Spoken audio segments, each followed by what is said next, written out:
For more perspective, I'm joined by Odeh Muhawesh. He's an adjunct professor at the University of St. Thomas.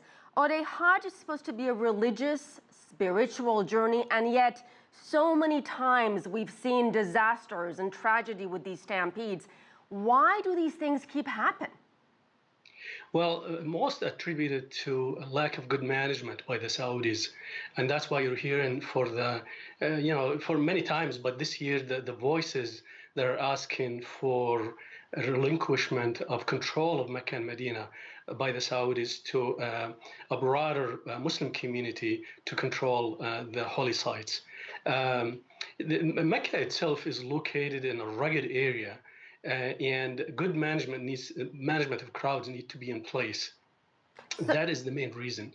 The other reason is that you have people who historically have been between 2 to 3 million people who go to the pilgrimage all at the same time every year from over 55 countries of the world, in addition to the non-Muslim countries where Muslims go to the pilgrimage from there. So you have multiple cultures, multiple understanding of hygiene, of safety issues that all converge at the same time. Hundreds of people were killed last year. In fact, some say that number is close to 2,000. Many of them were Iranians. Iran this year banned its pilgrims from going to Saudi Arabia, saying they can't get any security guarantees from the Saudi government. Explain the dynamics here.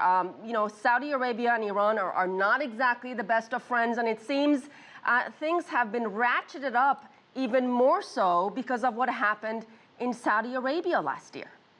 More than any other year. In the past, even during the time of the Shah, some Iranian pilgrims were imprisoned and some of them were executed by the Saudis.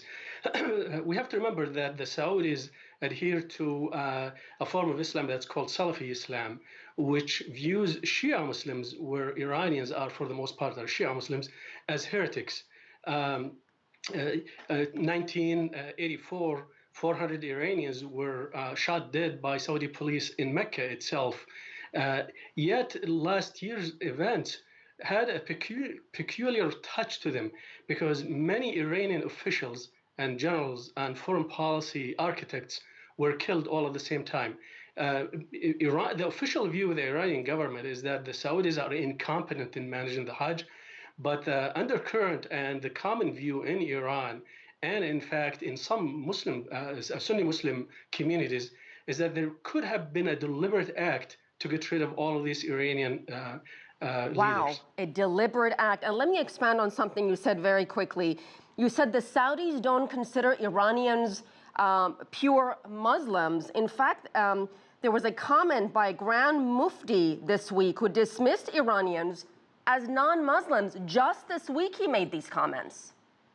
Very interesting, actually. It is true. The Grand Mufti of Saudi Arabia, not for the first time, but this year, this event that happened, or his statement last week, was very forceful and very provocative, where he called all Iranians, interestingly enough, even including Sunni Iranians, although he didn't say that, as non-Muslims. He didn't say that they're not true Muslims. He said they are non-Muslims, and he called them indeed the enemies of Islam, which is very dangerous. His fatwa gives legitimacy to groups like Al-Qaeda and ISIS, or gives them the right to kill any Iranian because they are the enemy of Islam. It certainly seems like this religious pilgrimage has become a bit politicized. Odeh Muhawesh, thank you so much for your time, sir. Thank you.